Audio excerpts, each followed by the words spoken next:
Ku masuk ruang Maha Kudus dengan darah anak domba. Ku masuk dengan hati tulus,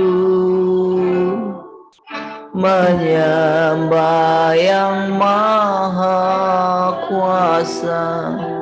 Ku masuk ruang Maha Kudus dengan darah anak domba. Ku masuk dengan hati tulus,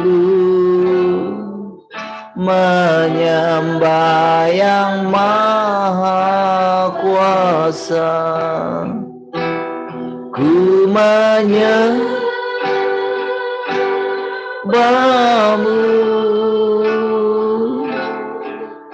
ku sembahmu,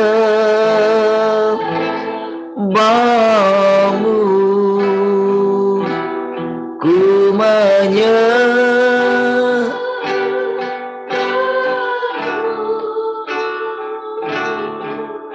ku sembahmu,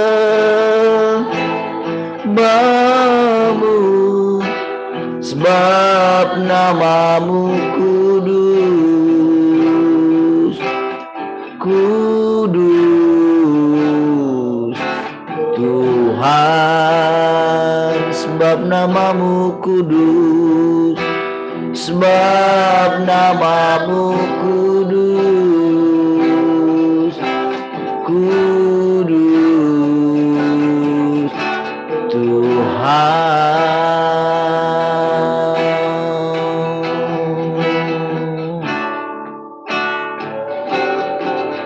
Ku masuk ruang Maha Kudus dengan darah anak domba. Ku masuk dengan hati tulus, menyembah yang maha kuasa. Sekali lagi katakan, ku masuk ruang Maha Kudus dengan darah anak domba.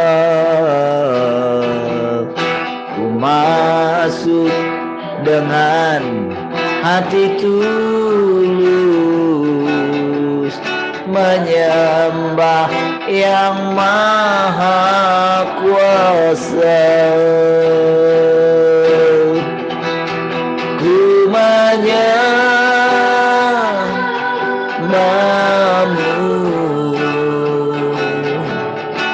ku sembahmu,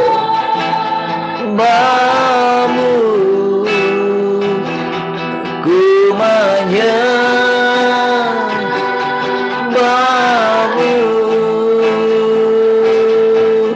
ku sembahmu,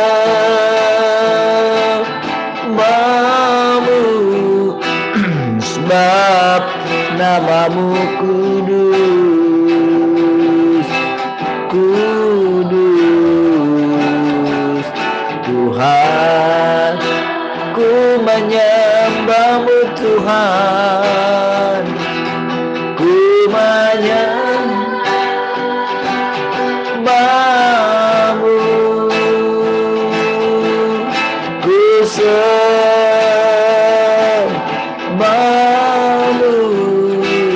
sebab namamu kudus, kudus Tuhan. Sebab namamu kudus Tuhan, sebab namamu kudus, kudus Tuhan.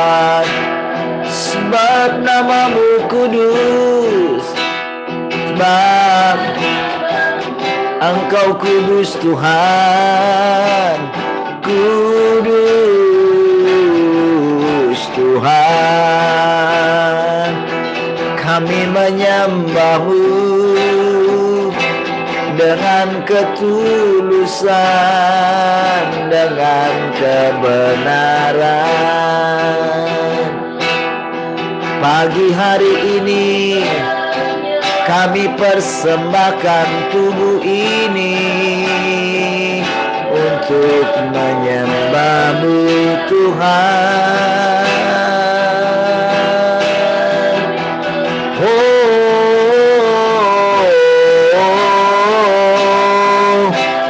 Haleluya.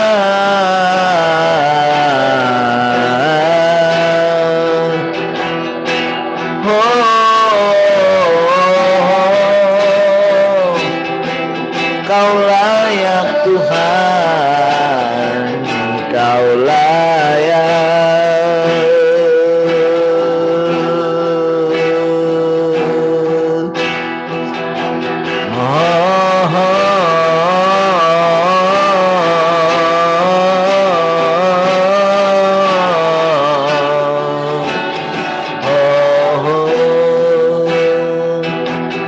Lord, I worship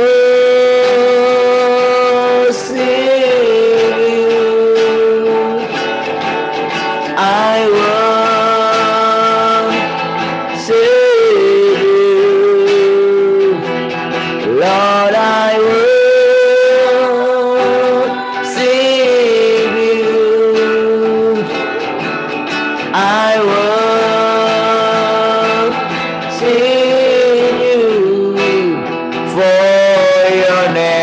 holy, holy, oh Lord, for your name is holy, is holy, holy, oh Lord.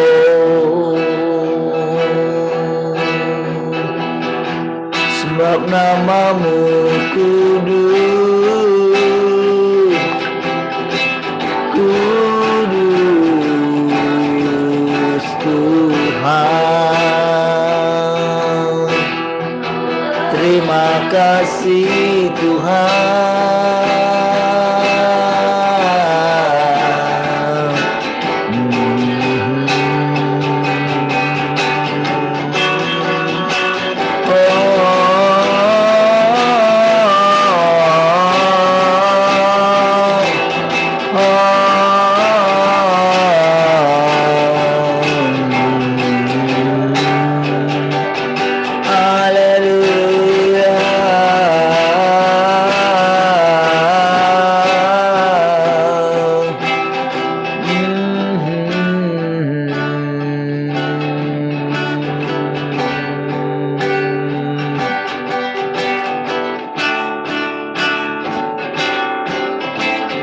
Bawaku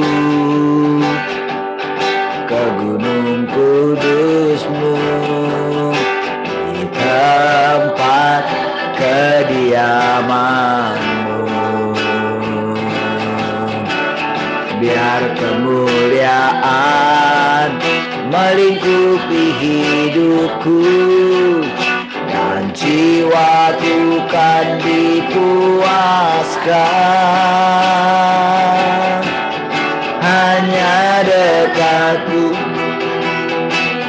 yang ku perlu, Kau sumber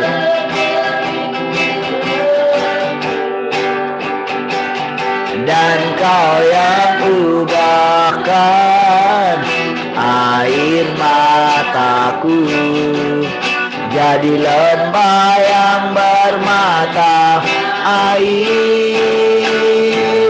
Sebab itu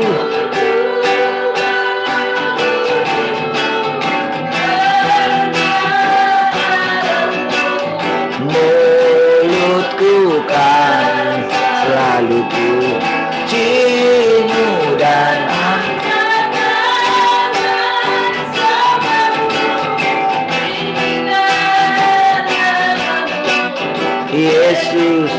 kemuliaan bagimu. Sekali lagi katakan, bawa kami Tuhan, bawaku ke gunung kudus-Mu, tempat kediaman-Mu. Biar kemuliaan melingkupi hidup.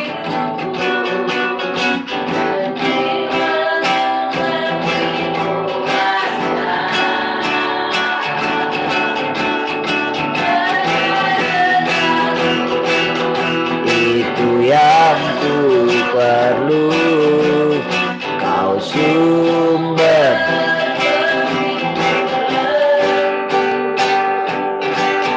dan Kau yang ubahkan air mataku jadi lembah yang bermata air.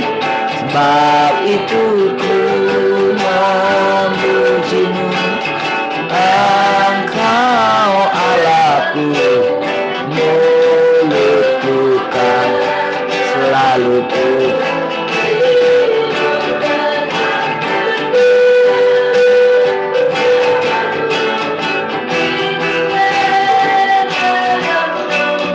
Yesus, kemuliaan bagi-Mu. Tiada yang dapat memisahkan aku dari kasih-Mu. Yesus, hanya dalam nama-Mu ku temukan kuat. Tiada yang dapat, tiada yang dapat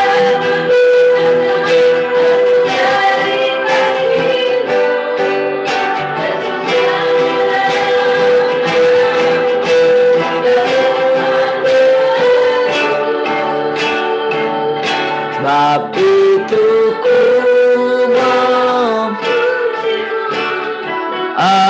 Engkau Allahku, mulutku kan selalu puji-Mu dan angkat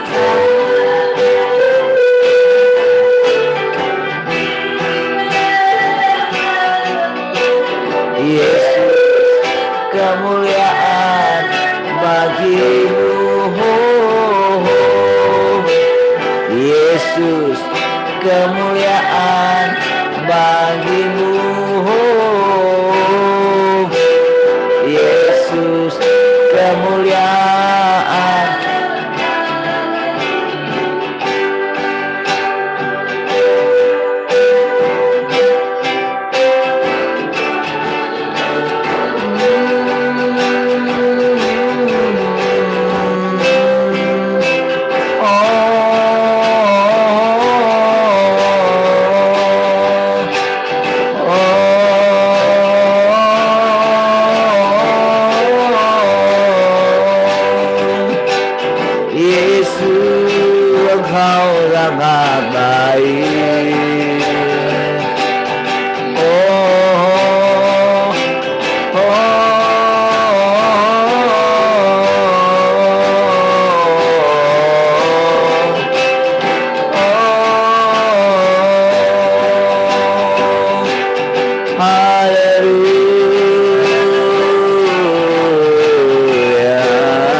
sampai bumi penuh kemuliaan.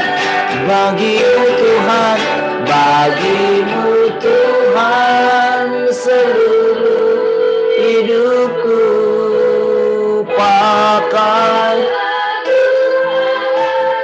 kemuliaan-Mu, genapi seluruh rencana-Mu, sampai bumi penuh kemuliaan-Mu. Tuhan, inilah hidupku. Tuhan, inilah hidupku. Ku serahkan padamu segala cita-citaku, masa depanku menjadi milik-Mu. Jadikan kami terang-Mu di tengah kegelapan dunia, membawa bangsa-bangsa kepadamu. Tuhan, ini kerinduanku bagi-Mu, Tuhan, seluruh hidupku. Pakailah Tuhan bagi kemuliaan-Mu, genapi seluruh rencana-Mu, sampai bumi penuh kemuliaan bagi-Mu, bagi-Mu, Tuhan, seluruh hidupku. Pakailah Tuhan bagi kemuliaan-Mu.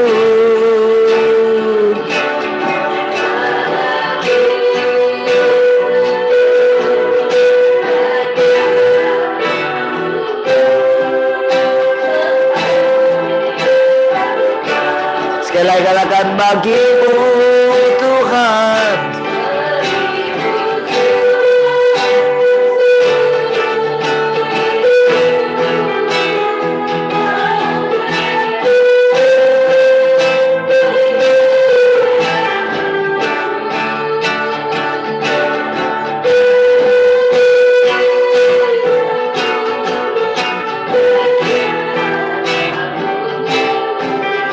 Sampai bumi penuh kemuliaan-Mu, sampai bumi penuh kemuliaan-Mu, sampai bumi penuh kemuliaan.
Terima kasih Tuhan, bersyukur pagi hari ini dapat bersekutu.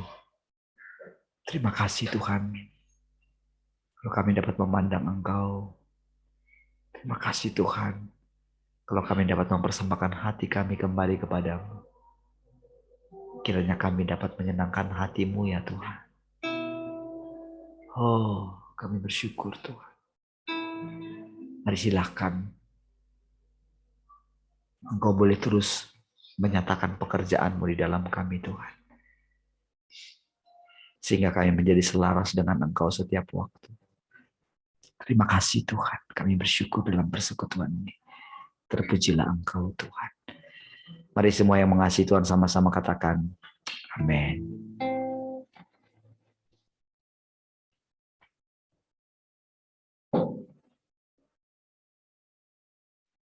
Baik, selamat pagi semua. Salam.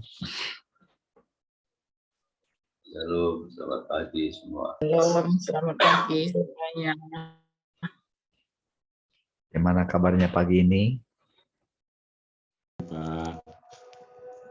Lebih banyak di radio kah? Baik, puji Tuhan. Ada yang mau cerita? Yang mau berbagi?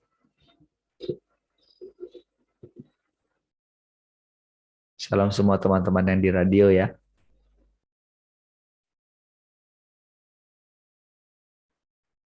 Adakah yang mau berbagi? Silakan. Siapa juga boleh.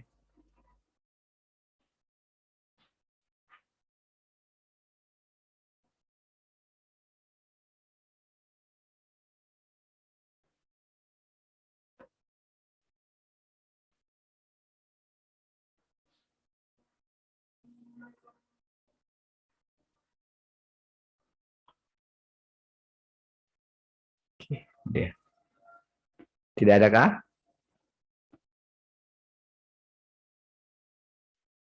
Oke, kita lanjut ya kalau tidak ada. Baik. Ketika engkau benar-benar hidup bersama Kristus, sikapmu yang merasa diri benar dan merasa diri penting akan tersingkap sedikit demi sedikit lewat ucapan dan tindakanmu. Saya ulangi lagi ya. Ketika engkau benar-benar hidup bersama Kristus, ketika engkau benar-benar hidup bersama dengan Kristus, sikapmu yang merasa diri benar dan merasa diri penting akan tersingkap sedikit demi sedikit lewat ucapan dan tindakanmu. Itulah hasilnya, saudara. Apakah kita itu benar bersekutu dengan Kristus? Salah satu hasilnya yang dia kerjakan. Inilah sebetulnya yang sering tersembunyi ketika kita masih menyembah Allah yang samar-samar. Ketika kita bersekutu Allah yang di sorga. Itulah salah satu pengertian bagaimana apa arti Tuhan berinkarnasi itu gitu. Jadi sebetulnya dari sini saudara kita mengetahui kenapa kita mesti tinggal di dalam Tuhan. Kenapa kita mesti dibawa, ditarik kepada Dia. Itu salah satu hal yang paling menjadi berkat bagi kita gitu sebetulnya ya. Jadi memang ketika kita sudah berhasil mencapai sesuatu gitu, kita baik, kita tidak berbuat jahat, kita tidak seperti orang lain, ada tersembunyi satu perasaan yang puas gitu. Sekaligus saudara, itu adalah satu perasaan yang sangat berbahaya menurut pandangan Tuhan gitu. Ya. menurut pandangan Tuhan itu sangat berbahaya. Namun selama ini kita tidak mengetahuinya gitu. Karena adanya pikiran-pikiran agamawi itu, Saudara. Jadi inilah sebetulnya yang membuat Rasul Paulus itu menjadi sesuatu yang apa ya? Boleh Tuhan katakan menjadi berbahaya gitu. Pengajaran-pengajaran dia berikutnya. Akhirnya membawa kembali ke Taurat gitu. Walaupun dengan pemahaman-pemahaman perjanjian baru gitu. Dan hal ini Saudara, selama ini sebelum firman Tuhan ini disampaikan Saudara, maka warna daripada kepercayaan Tuhan, kepercayaan manusia kepada Tuhan adalah dikuasai atau diwarnai oleh pengajarannya Paulus. Apalagi sejak ditetapkannya surat-surat Paulus ini menjadi Alkitab gitu. Alkitab itu kan artinya kitab di atas segala kitab. Bahkan ketika dikatakan itu menjadi firman Tuhan gitu. Disitulah sebetulnya sekali lagi orang percaya itu menjadi dibutakan gitu. Jadi seperti orang percaya itu diserahkan kembali kepada iblis gitu. Jadi ibaratnya apa yang dia katakan dulu, bagaimana antikris itu muncul, bagaimana itu jadinya semuanya itu menjadi mewarnai doktrin daripada umat Tuhan sampai dengan hari ini. Sehingga ketika Tuhan datang sendiri menjelaskan, itu sulit sekali mengerti. Jadi saudara, salah satu hasil yang dihasilkan oleh persekutuan saudara dengan Kristus yang benar gitu adalah disingkapkannya perasaan benar ini. Dan hasilnya salah satunya adalah perasaan apa? Malu gitu.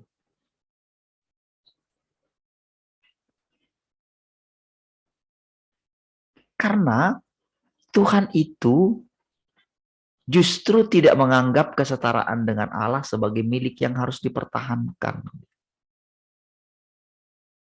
Sementara kita mau setara dengan Allah dalam hal apa saja. Tapi mari dengarkan baik-baik ya, supaya kita bisa terus berjalan. Karena kalau tidak, saudara, maka itu juga bisa membuat kita itu down juga. Di satu sisi gitu. Ya, jadi mari ikuti perlahan-lahan, saudara. Demikian pula hasratmu yang berlebihan, pola pikirmu yang tidak taat, dan ketidakpuasanmu secara alami akan tersingkap.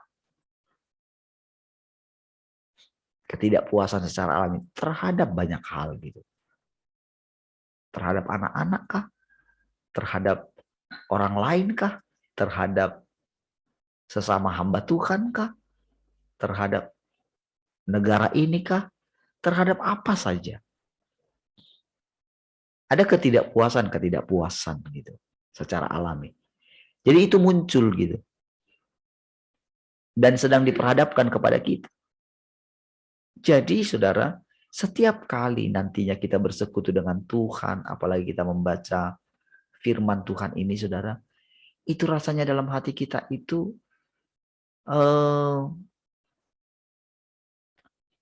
semakin hari ketika Tuhan tunjukkan itu dan kita tahu itu salah gitu. Dengan firman yang kita dengar dan kita baca misalnya gitu.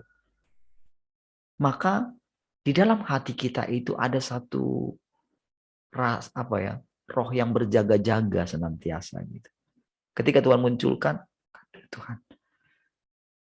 Tapi berikutnya saudara, ada satu perasaan ketika kita baru menyatakan perasaan seperti itu gitu ya. Dia menghibur kita kembali gitu. Jadi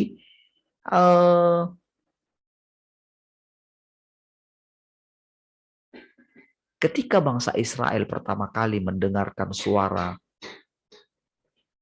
dari atas gunung Kudus itu ya, kan mereka takut ya.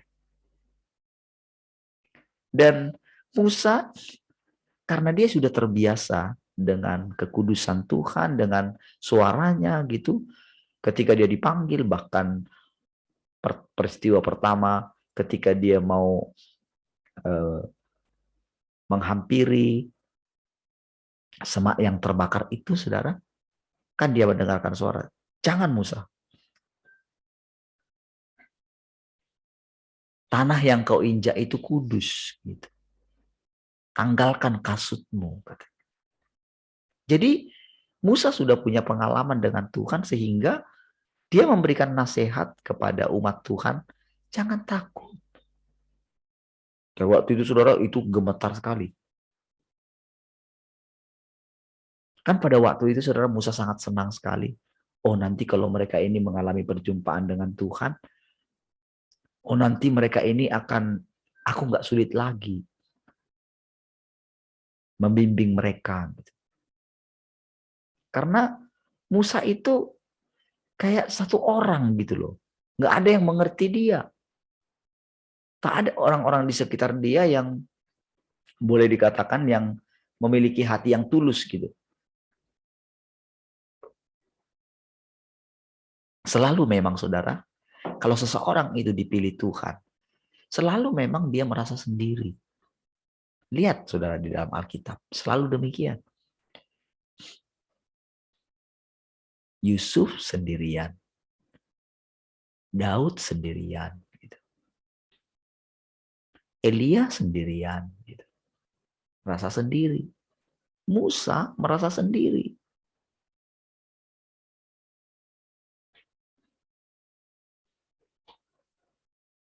Tuhan apalagi?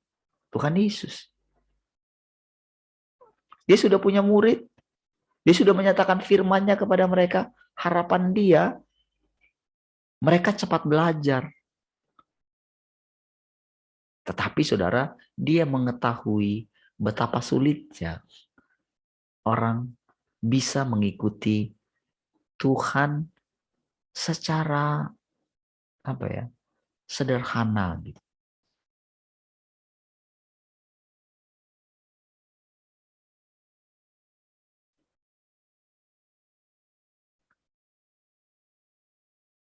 Jadi saudara, ketika pada waktu itu Tuhan mengizinkan bangsa Israel untuk berjumpa dengan Tuhan itu, perasaan Musa senang sekali gitu. Karena dari segi usia dia sudah tua, saudara. Kan ketika pertama kali dia itu dia sudah umur 80 tahun, saudara. Ketika dia memimpin bangsa Israel itu, dia sudah 80 tahun. Dan dia sangat mengenal. Sejak muda dia sudah tahu ketegar-tengkukan bangsa Israel ketika dia mau menolong mereka. Mereka malah menganggap lain dia, sikap hati dia. Jadi dia sudah sangat mengenal ketegar-tengkukan bangsa Israel.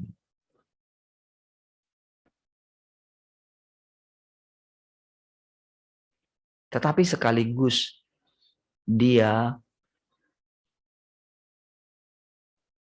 tidak mengenal kedalaman hatinya Tuhan.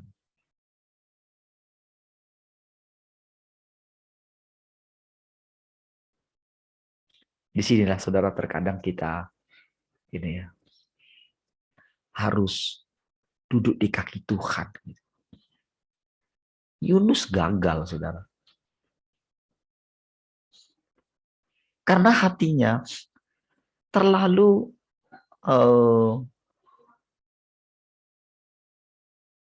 Rasa kebangsaan dia terlalu tinggi gitu. Perasaan bahwa Tuhan itu hanya Tuhannya orang Israel itu gitu. Dan dia merasa bangsanya lah yang lebih baik dari seluruh bangsa yang lain di dunia ini. Selalu begitu, saudara. Dari zaman ke zaman, orang-orang yang dipilih. Selalu demikian. Selalu ada perasaan seperti itu. Dan itu sangat bahaya. Dan hal inilah yang disingkapkan Tuhan di dalam kita. Jadi ketika bangsa Israel itu mengatakan kepada Musa, Musa, nanti kami mati, lebih baik engkau sajalah yang bicara, kami nggak tahan mendengarkan suara ini, katanya. Apalagi suara itu, saudara, membuat mungkin jantung mereka berdegup-degup gitu. Jadi mungkin ada nuansa angker ya dari suara Tuhan yang mereka dengarkan. Rasanya, saudara, mereka udah kayak mau mati gitu. Jadi sebetulnya, saudara, perasaan yang sama itu, saudara, itu kan dialami oleh Yohanes juga di Pulau Patmos itu. Seperti orang mati, katanya gitu.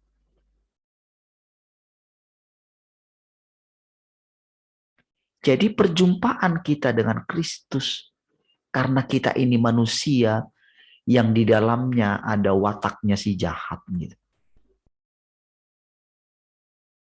Jadi perkataan Tuhan itu sebetulnya sangat menyiksa.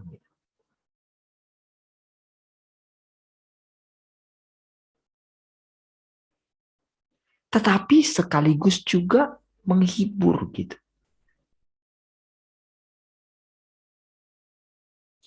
Jadi saudara, perasaan itu kadang-kadang berganti, silih berganti gitu di dalam hati kita. Ketika kita mengalami awal perjalanan kita bersama dengan Tuhan. Sebetulnya tujuannya adalah supaya kita mengetahui kerusakan kita. Karena kalau kita hanya melihat anugerah Tuhan yang memampukan kita, yang hidup di dalam kita, hidupku bukan aku lagi, tapi Kristus yang hidup. Di situ pekerjaan Tuhan masih belum sempurna. Karena kita akan menjadi rentan sama seperti iblis. Karena itulah sifat iblis yang sangat mendasar, yaitu berontak. Dia ingin membuat kerajaan yang lain. Artinya begini, saudara. Dia punya kehendak yang lain.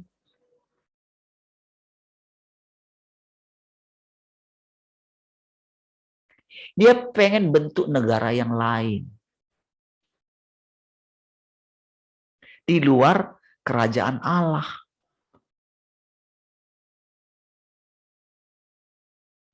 Jadi saudara, orang yang mengalami kuasa Tuhan dari segi apapun gitu, mengalami anugerah. Jadi hal itu bukan pekerjaan yang terakhir gitu loh. Dan setiap manusia itu sangat menyukai itu. Makanya itulah alasan Petrus mengatakan kepada Tuhan Yesus, Guru, sekali-kali itu tidak akan menimpa engkau, ditarik tangannya Tuhan. Sekali-kali itu tidak akan terjadi kepadamu. Makanya Tuhan harus mengatakan perkataan yang tegas.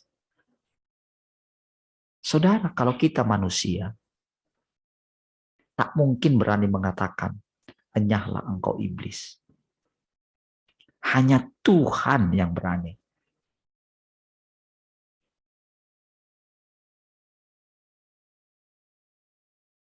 Jadi tidak ada logika manusia di sana. Tidak ada perasaan, oh nanti dia tersinggung di sana. Tidak ada.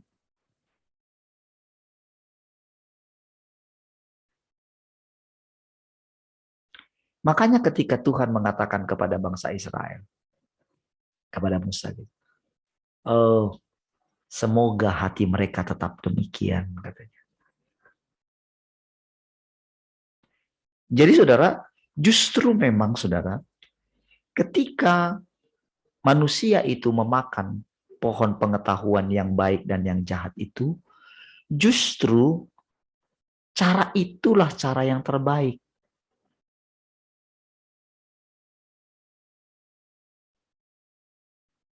Dulu kan pikir kita kan, oh dia salah makan gitu.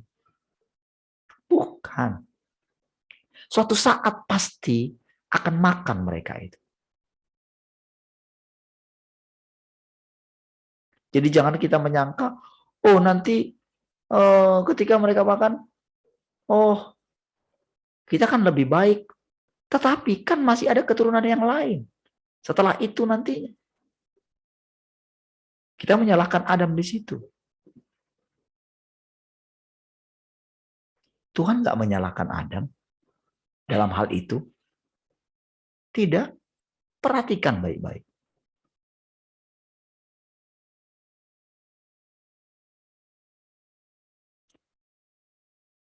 Ahli-ahli Alkitab lah yang menyalahkan Adam. Ahli-ahli Taurat. Kitalah yang menyalahkan Adam di sana. Keturunan. Padahal kita keturunan dia. Itu bapak kita. Tuhan, apakah menyalahkan Adam? Tidak.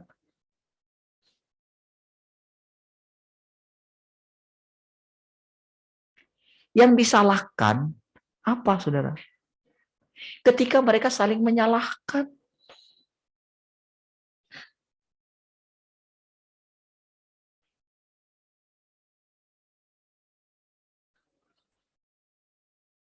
Makanya Tuhan datang seperti biasa kepada manusia. Ketika sudah makan, dia nggak langsung tergopoh-gopoh gitu. Enggak. Dia perhatikan karena ini bagian dari skenario semua. Karena hal ini juga ada di dalam diri Allah. Kan kedua pohon itu kan ada dalam diri Allah. Bukankah alam semesta ini ada di dalam dia? Itu hanya dikeluarkan saja, saudara. Supaya nanti yang di dalam diri Allah ini, saudara, dia bebas daripada yang jahat itu, saudara. Sebetulnya itu keadaannya. Makanya sebetulnya yang kita rasakan ketika tadi kita membaca perkataan itu, sebetulnya itulah keadaan Allah. Jadi dengan Adam memakan itu, jadi terbuka justru pintu untuk menyelesaikan kasus yang dulu, saudara. Di mana Lucifer itu bagian dari keluarga Allah yang berontak terhadap Allah. Makanya saudara, sebetulnya Tuhan itu secara pribadi masing-masing kepada kita. Makanya kita itu akan mendapatkan satu perasaan. Dia itu bekerja secara pribadi, makanya dia tarik kita gitu.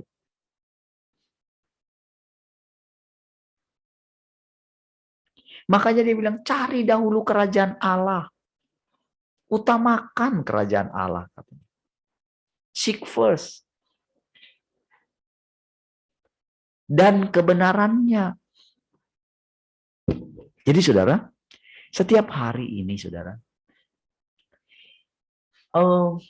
dia singkapkan saudara.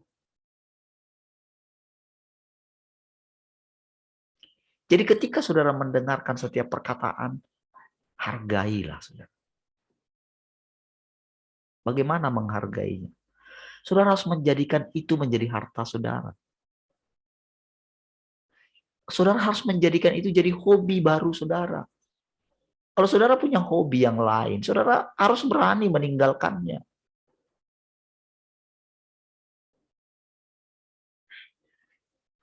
Kalau ada perasaan bosan di dalam saudara, berarti saudara sedang bosan terhadap Tuhan.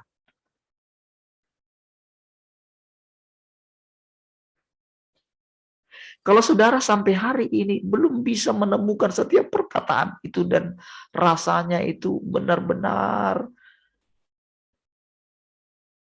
tak dapat digantikan dengan yang lain, berarti saudara harus perbaiki cara saudara makan firman Tuhan, harus perbaiki.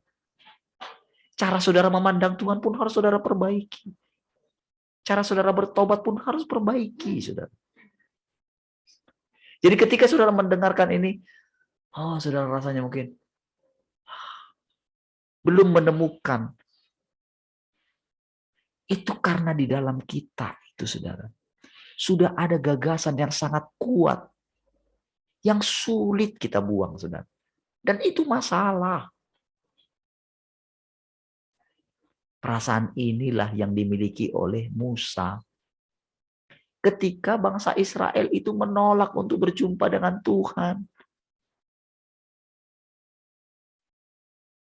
Karena dia sudah berjumpa dengan Tuhan.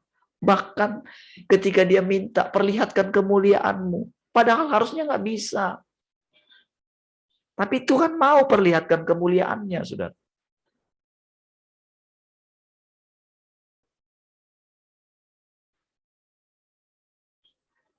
Jadi saudara, karena Musa itu dipilih sejak dalam kandungan itu, saudara. Coba saudara lihat. Bayangkan diri saudara seperti Musa. Orang yang dipilih Tuhan itu menjadi aneh, saudara. Orang biasa, ketika dia menjadi pangeran, kan udah pangeran dia waktu itu, saudara. Orang biasa nggak akan bisa. Udah, dia akan menikmati semua itu, saudara.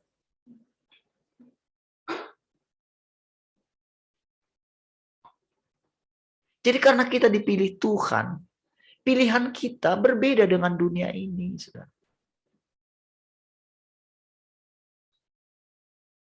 Makanya kadang-kadang saya pikir begini, kenapa ya Tuhan? Saya sudah nyaman kok seperti itu. Kenapa saya harus pilih? Karena perasaan-perasaan gini, ada rasanya kayak perasaan, salah nggak saya dulu ya Tuhan?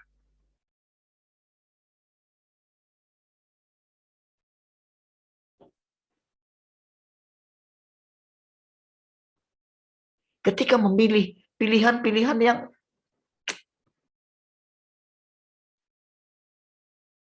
tidak sama dengan pilihan dunia ini, saudara.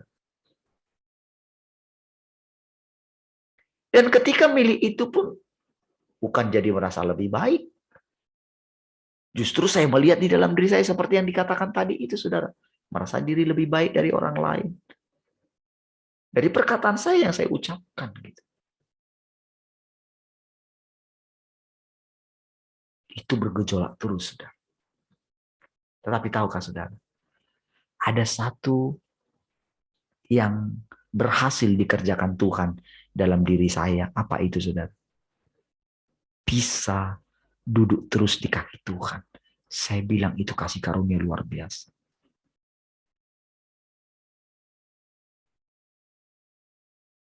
Rasanya saudara kalau saya itu misalnya pergi keluar gitu ya. Itu saya saudara rasanya itu.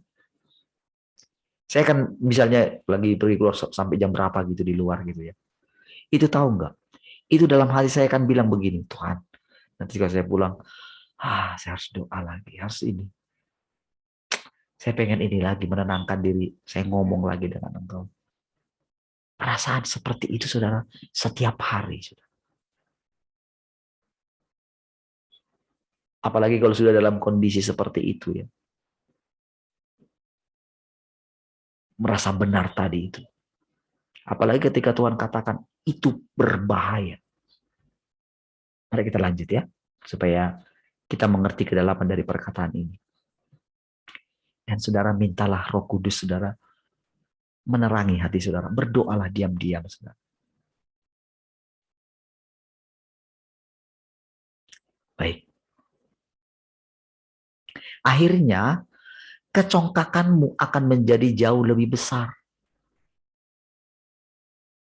Sampai ketidakselarasanmu dengan Kristus sudah ibarat air dan api.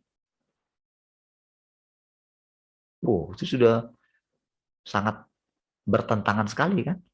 Padahal Kita itu lagi berjumpa dengan Kristus nih.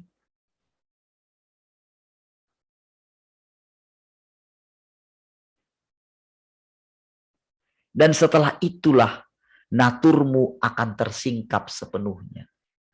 Inilah tujuan daripada penghakiman itu. Natur kita itu tersingkap. Pada saat itu, gagasanmu tidak lagi terselubungi. Keluhan-keluhanmu pun akan terucap spontan.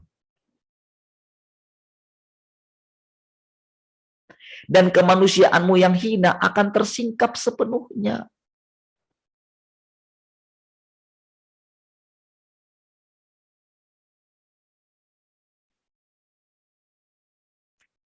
Jadi saudara, ketika diperhadapkan semua dengan keadaan yang saya perhatikan, saudara. Jadi ketika saudara saya, kalau saya ingat dulu gitu ya, ketika saya sering merenungkan Tuhan gitu. Karena memang dulu saya pertama kali saudara, saya ingat itu ketika saya sudah mulai sungguh-sungguh sebelum saya full time ya. Itu memang saya itu punya mimpi gitu. Di dalam hati saya diam-diam. Supaya saya itu selalu ada di hadirat Tuhan gitu. Itu visi di hati saya yang terdalam. Dan tidak berapa lama saya dipanggil full time. Jadi cukup 2 tahun saja, saudara. Ya, bahkan saya melampaui, yang lebih duluan abang saya bertobat. Tapi jadi dia yang paling sebetulnya yang paling getol ingin full time gitu. Tapi lebih duluan saya full time. Jadi dulu saudara, kalau untuk menjadi bisa full time, dulu saudara, untuk bisa melayani singer, itu seleksinya tinggi sekali saudara. Tinggi sekali. Pemain musik, kalau pintar main musik, itu malah ketika dites, langsung ketahuan, tidak bisa masuk.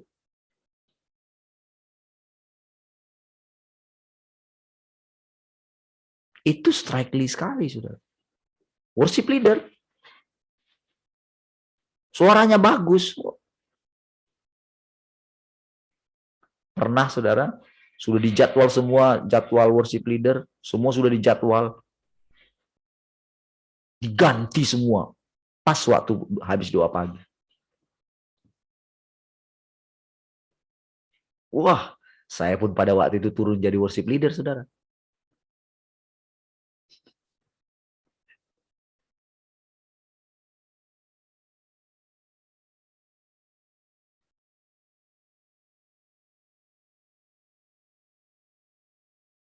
Jadi saudara, ketika mulai itu saya melihat gitu ya. Tapi disitulah saudara, dari situ terus saudara, saya itu mulai melihat saudara. Ketika Tuhan singkapkan semua. Wah, rasanya saudara, ketika melihat para hamba-hamba Tuhan jatuh, para gembala, itu di kalangan kami saja itu saudara. Wow, sangat mengerikan saudara. Begitupun yang terjadi ketika saya sudah pikir di RTM itu sudah malaikat semua. Lihat juga. Sampai saya tanya secara pribadi gitu. Diberikan kesempatan bertanya kepada Pak Andreas. Lah, kok begini gitu.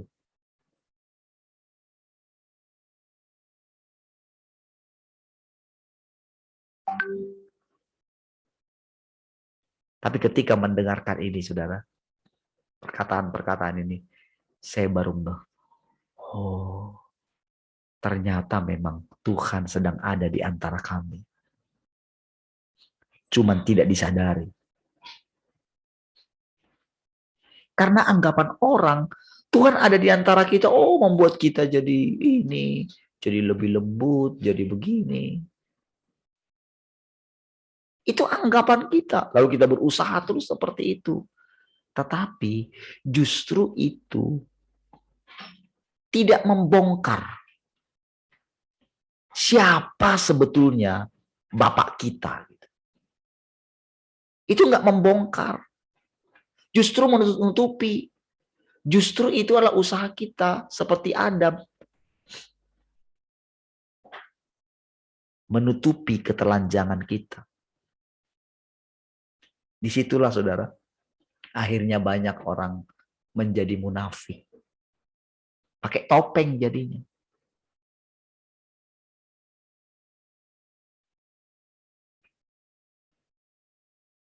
Bahkan orang saling menutupi.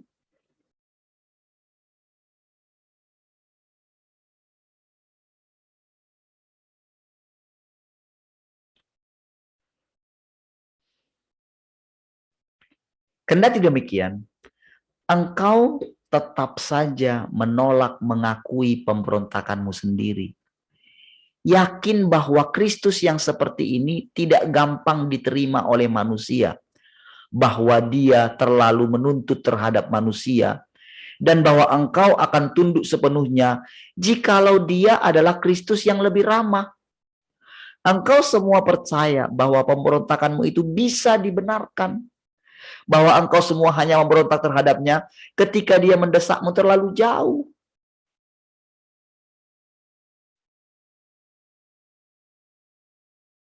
Tidak pernah satu kali pun engkau semua mempertimbangkan bahwa engkau tidak memandang Kristus sebagai Tuhan. Bahwa engkau tidak punya niat untuk menaati dia. Jadi ketika datang itu semua, memang saya katakan saudara, jujur saudara. Karena saya benar-benar katakan sama Tuhan, Tuhan kalau terus seperti ini, lari ini semua jemaat ini Tuhan. Makanya Tuhan bilang kamu mau meninggalkan pelayanan ini. Kalau mereka yang lari, berarti kamu sendiri, berarti sudah. Kan kamu sendiri yang mengatakan. Ketika saya terus saudara mendengarkan saudara, dalam hati saya begini, siapakah yang percaya kepada pemberitaan kami? Makanya saudara kalau saudara lihat ketika awal-awal saya sampaikan sama saudara, wow terjadi kegemparan kan. Makanya saudara saya tahan-tahan terus. Baru kali ini kita bisa mempelajarinya. Mendengarkannya. Makan firman Tuhan. Selama ini saudara masih tersisip-tersisip. Saya nggak berani baca seperti ini kepada saudara.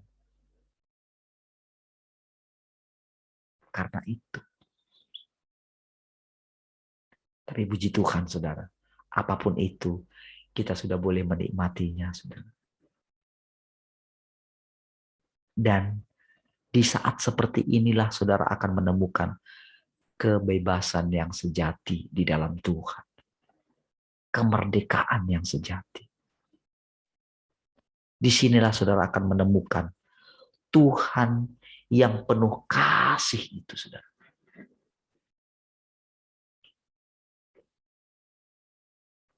Disinilah saudara akan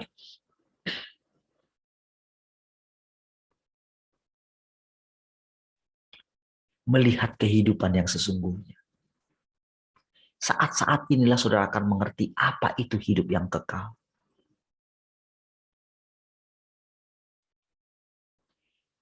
Saat-saat seperti inilah saudara akan bisa menghadapi antikris itu sendiri. Karena antikrisnya ada di dalam saudara. Itu yang dikatakan pemberontakan kita. Yang mengatakan begini, jangan begitulah Tuhan. Jadi ketika Musa mengatakan kepada Tuhan, langkahi dulu mayatku. Oh sebetulnya itu saudara. Kayak iblis itu sendiri sebetulnya. Ketika dia bilang, ketika udah kamu pergi, malaikatku akan menuntun kamu di depan. Enggak mau pergi. Saudara pikir itu saudara? Kalau ahli-ahli Alkitab bilang hebat kali Musa. Makanya banyak saudara, orang-orang percaya itu bilang begini, Tuhan kalau engkau tidak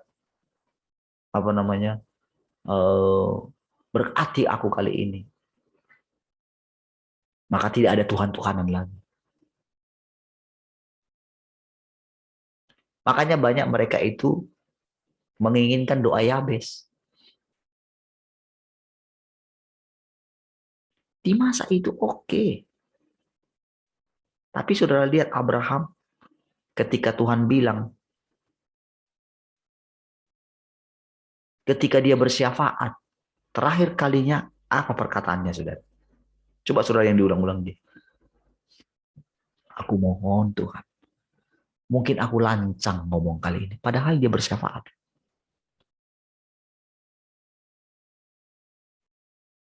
Tapi bersyafaat sekarang saudara, doanya membabi buta. Pokoknya berkati bangsa kami. Pokoknya berkati presiden kami. Sudah berulang-ulang. Doakan terus pemimpin rohaninya. Karena mereka sudah dibayar untuk itu juga.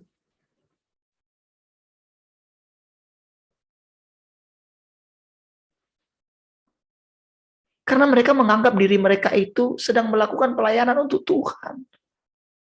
Walaupun doa-doa mereka itu bukan doa-doa dari Tuhan lagi. Tapi doa-doa mereka adalah dari keinginan mereka. Makanya sekarang doa mereka apa? Oh, supaya pelaksanaan ini, supaya ini bisa diterima ini semua. Jadi ketika ada orang lain yang menolak, kita menjadi musuh bagi mereka.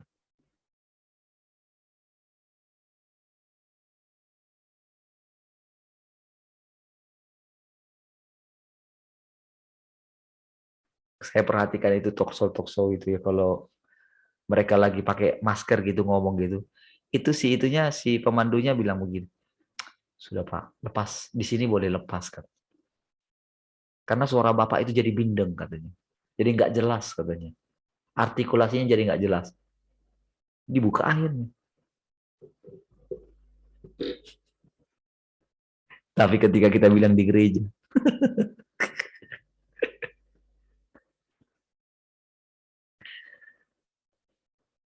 sebaliknya, dengan keras kepala, engkau bersikeras bahwa Kristus harus bekerja sesuai dengan keinginanmu. Dan begitu dia melakukan satu hal saja yang tidak sesuai dengan pikiranmu sendiri, engkau yakin bahwa dia bukanlah Tuhan, melainkan manusia.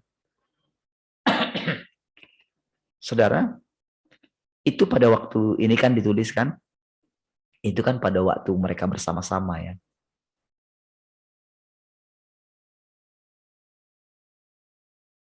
Tapi ketika kita ini membaca ini sekarang, ini yang kita lihat adalah perkataan-perkataan ini, saudara. Yang sedang dihadapkan kepada kita perkataan-perkataan ini. Jadi dalam anggapan orang Yahudi dulu, saudara, kalau Kristus atau Mesias itu datang, dia datang di istana. Dia harus menyebut dirinya Mesias. Gitu.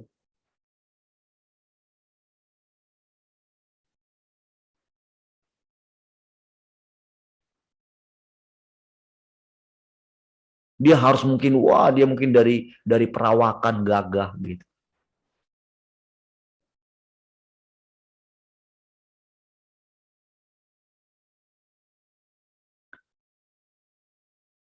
Bukankah banyak di antaramu yang telah menentang dia dengan cara ini? Lagi pula, kepada siapa engkau percaya? Dan dengan cara bagaimana engkau mencari? Engkau semua selalu ingin melihat Kristus. Perhatikan ya. Engkau semua selalu ingin melihat Kristus. Tetapi aku mendesakmu untuk tidak menganggap dirimu setinggi itu. Siapapun boleh melihat Kristus. Perhatikan ya.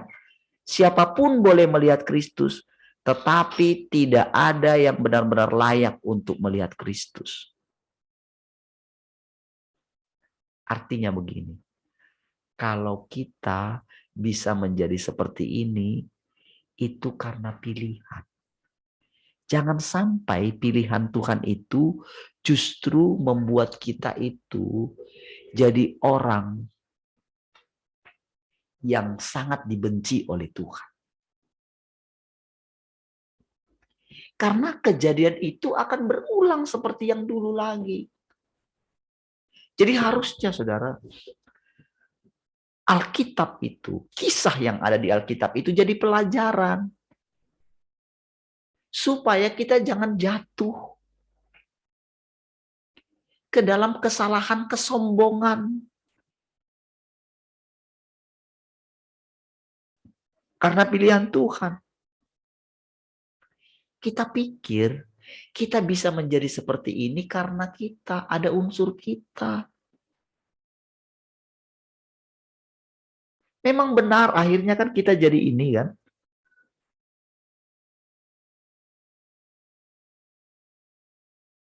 Jadi lebih kudus. Kita menjaga kehidupan kita. Memang iya benar itu Tuhan gitu. Itu betul. Tetapi Tuhan mengingatkan kita ada bahaya di situ ya.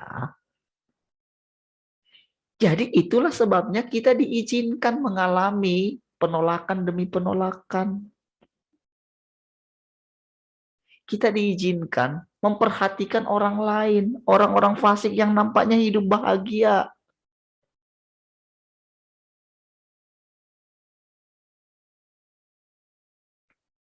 Supaya muncul dari dalam diri kita natur pemberontakan kita itu. Jadi kita dipilih. Aduh. Haleluya. Puji Tuhan untuk itu. Tapi pilihan bukan membuat kita jadi nyaman. Pengetahuan kita bahwa Kristus yang ada dalam kita. Itu saudara, oke, pengetahuan itu penting. Tetapi what next? Dia mau lihat dengan pengetahuan itu, kalau tidak membuat kita itu tekun mencari dia, bahaya gitu. Sudah mulai kelihatan bahayanya. Disitulah dia menyadarkan kita.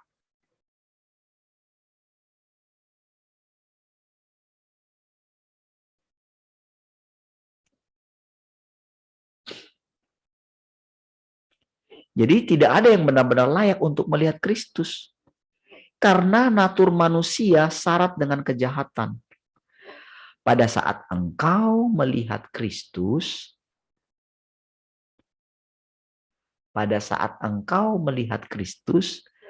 naturmu akan menghancurkan dan membinasakanmu. Oh.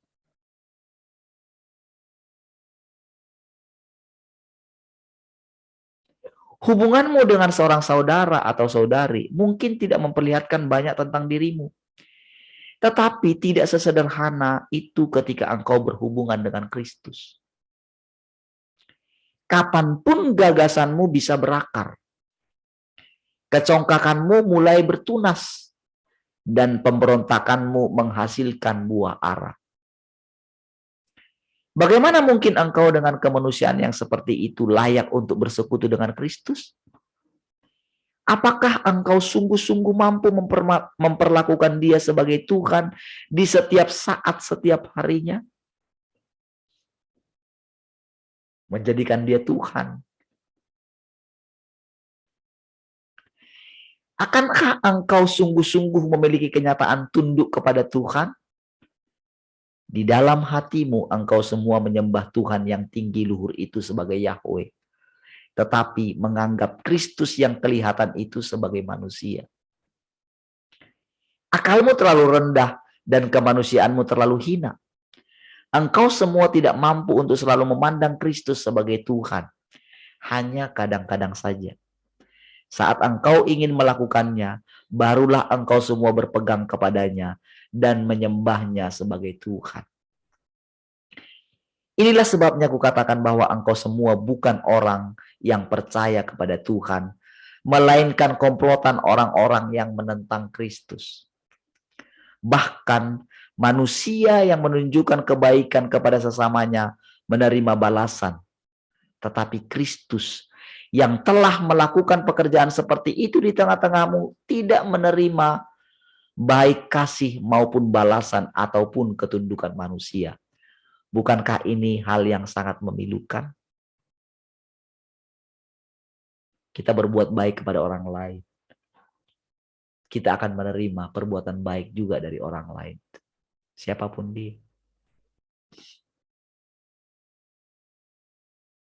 Kalau engkau mengasihi saudaramu saja, pencuri pun melakukan hal yang sama. Lalu apa bedamu dengan mereka? Kata Tuhan kan? Mungkin saja selama bertahun-tahun beriman kepada Tuhan, engkau belum pernah mengutuki siapapun atau melakukan sesuatu yang jahat. Tetapi dalam persekutuanmu dengan Kristus, engkau tidak mampu mengatakan kebenaran, berlaku jujur, atau menaati firman Kristus. Dalam hal itu, kukatakan bahwa engkau orang paling jahat dan berbahaya sedunia. Makanya saudara, ketika orang muda, orang kaya yang muda itu saudara, dia sudah melakukan seluruh kebenaran Taurat dan dia mendapatkan upah dari situ. Tapi Tuhan tidak mengunjungi dia. Tetapi justru dia mengunjungi pemungut cukai. Dia datang ke rumahnya, dia pemungut cukai padahal. Sakeus. Dan ada salah satu muridnya pemungut cukai juga, Matius. Dia orang kaya. Namanya pemungut cukai, saudara. Berarti, ya itu kontras tadi dari orang muda yang kaya tadi yang melakukan firman, mendapatkan kekayaan lewat mentaati Taurat. Ketika orang muda kaya itu datang kepada Tuhan, dia benar-benar datang. Dan dia menemukan kekosongan di dalam hatinya.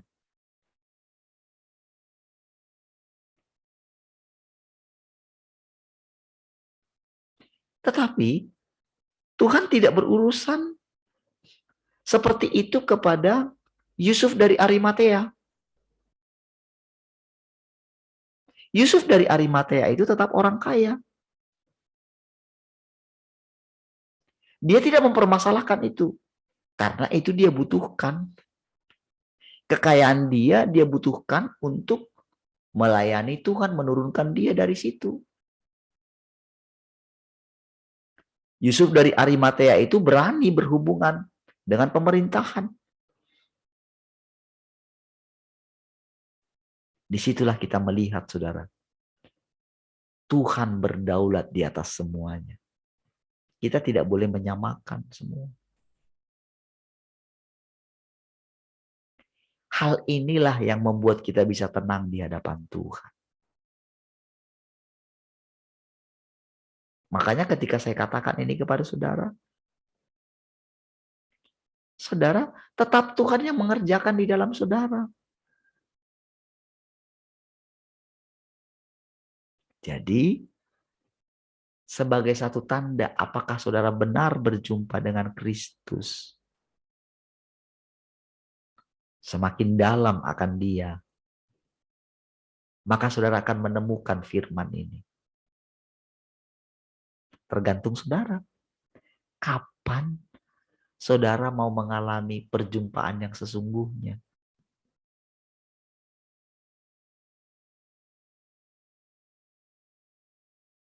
Makanya setiap orang pasti mengalami penghakiman. Mau sekarang atau nanti.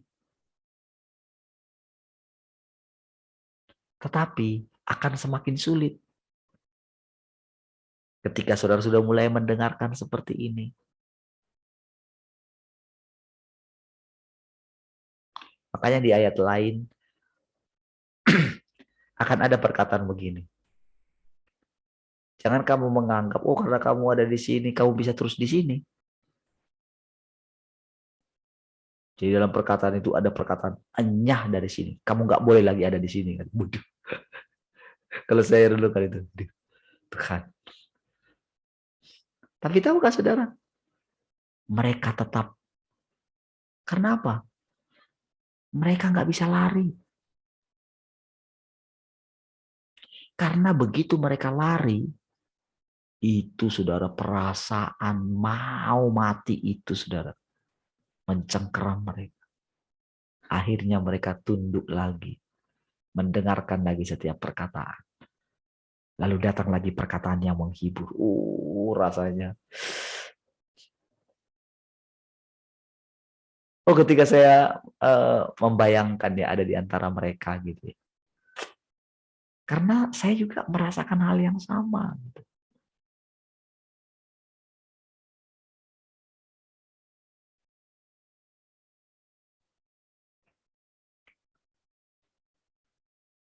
Jadi kukatakan bahwa engkau orang paling jahat dan berbahaya sedunia katanya. Waduh. Ketika saya dengarkan oh Tuhan. Sedunia lagi katanya. Engkau mungkin sangat ramah dan setia kepada keluarga, sahabat, istri atau suami, putra-putri, dan orang tuamu, dan tidak pernah memanfaatkan orang lain. Tetapi jika engkau tidak mampu menjadi sesuai dengan Kristus, jika engkau tidak mampu berinteraksi secara harmonis dengannya, maka sekalipun engkau menolong sesamamu dengan semua yang ada padamu, atau merawat ayah, ibu, dan anggota keluargamu dengan cermat, aku akan tetap menyebutmu jahat. Dan terlebih lagi menyebutmu penuh dengan tipu muslihat yang licik. Karena ada tujuan kita di balik melakukan semua itu. Supaya kita berkenan di hadapan Tuhan. Makanya nasihatnya kepada si orang yang muda itu, jual segala milikmu. Kita menjual segala milik. Walau-walau. Kita terus sibuk dengan kebutuhan kita kok.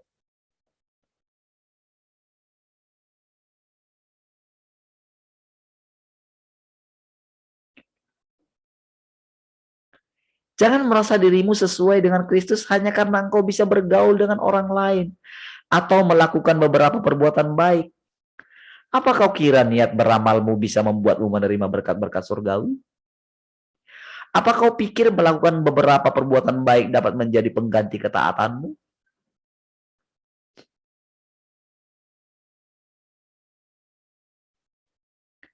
Setelah saya keluar, itu saya ingat ya, ketika sekarang gitu saya lihat nampaknya baik-baik saja, saya dibawa hati saya kembali kepada mereka untuk ini mereka gitu ya.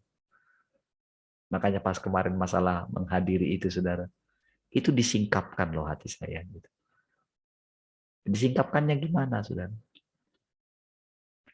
Kamu kan ingin menunjukkan dirimu itu kan hebat kan. Kamu bisa akhirnya menerima dia, mengampuni dia. Itu kan kamu mau tunjukkan kan?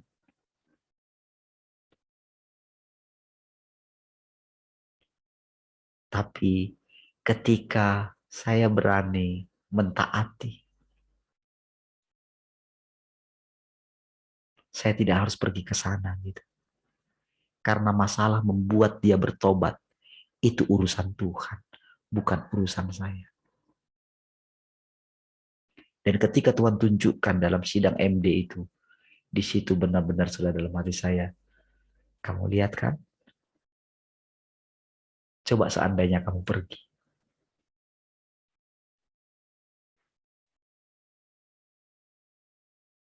Ini bukan masalah salah dan benar, tapi masalah mentaati Tuhan.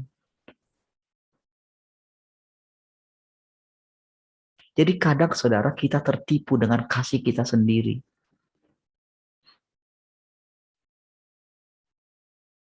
Ketika saya tidak bisa, saudara. Ketika dikabarkan tentang abang saya keadaannya begitu, saya mau langsung pergi cepat-cepat ke sana. Karena mungkin saya bayangkan sudah gimana gitu. Kasihan. Itulah kasihan manusia. Itulah kasihan karena sebagai seorang adik.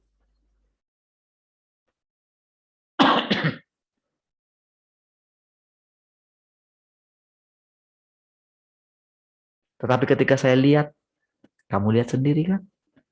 Apakah dia berubah? Apakah kamu lihat dia sudah bertobat?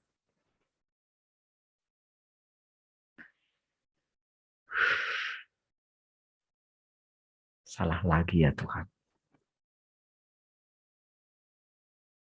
Jadi saudara, ketaatan kita akan tersingkap. Apakah itu ada udang di balik batu, saudara? Akan ketahuan, saudara. Dan itu sangat sulit dideteksi, saudara. Makanya kita itu dihakimi lewat perkataan. Makanya ketika dikatakan, kamu orang paling sejahat sedunia. Aduh. Itu bukan ini loh, saudara. Itu bukan intimidasi, itu bukan perkataan si jahat. Kita pikir, kadang-kadang kita pikir, masa Tuhan kayak gini? Iya, itu masalahnya sekarang. Makanya saudara, di dalam hati pasti nggak memandang kayak gimana perkataan ini, saudara.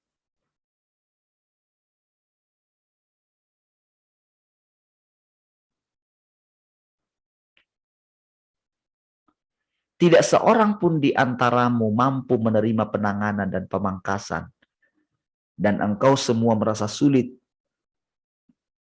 menerima kemanusiaan normal Kristus. Meskipun engkau terus-menerus meneriakkan ketaatanmu kepada Tuhan. Imanmu yang seperti itu akan menyebabkanmu menerima balasan yang setimpal. Berhentilah memanjakan diri dalam ilusi hayalanmu, dan berhentilah berharap melihat Kristus karena tingkat pertumbuhanmu terlalu kecil. Sedemikian kecilnya hingga engkau sama sekali tidak layak untuk melihatnya. Ketika engkau telah dibersihkan secara menyeluruh dari pemberontakanmu dan mampu selaras dengan Kristus, pada saat itulah Tuhan tentu saja akan menampakkan diri kepadamu. Sudah mengerti artinya ya, bagaimana menampakkan diri, sudah mulai mengerti ya. Jadi menampakkan diri atau Tuhan datang kedua kali tidak seperti yang dilakukan atau yang kita lakukan dulu. Oh, melihat Tuhan langsung dalam wujud dia datang gitu, bukan ya. Tuhan itu tetap ada di sini. Tetapi bagaimana kita bisa melihat dia dengan jelas adalah dengan perkataan-perkataannya yang tidak diucapkan manusia biasa, tapi diucapkan oleh Tuhan langsung. Dan Tuhan yang berinkarnasi. Tuhan yang sangat normal. Dan dia tepat ada di rumah saudara. Tepat berjalan bersama-sama dengan saudara.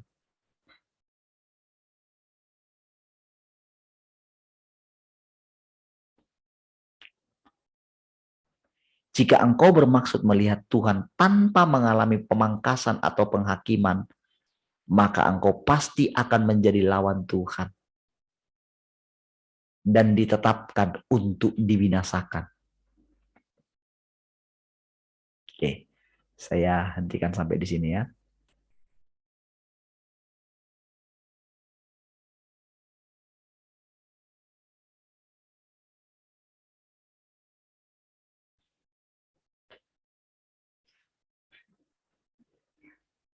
Kita akan lanjutkan nanti malam ya. Sudah jam 6 tepat. Baik, mari kita berdoa saudara. Terima kasih Tuhan, kami bersyukur pagi hari ini. Terima kasih buat anugerah-Mu, Engkau sudah menolong kami semua. Kalau kami boleh mendengarkan perkataan-Mu, itu semata-mata karena anugerah-Mu. Dan Engkau sendiri yang memampukan kami boleh tetap tinggal di dalam Engkau. Terima kasih Tuhan, Engkau boleh menyatakan diri-Mu pagi ini bagi kami. Terpujilah Engkau Tuhan untuk selama-lamanya. Haleluya. Mari semua yang mengasihi Tuhan sama-sama katakan, amin. Baik, puji Tuhan semua. Tuhan Yesus memberkati. Sampai ketemu nanti malam ya.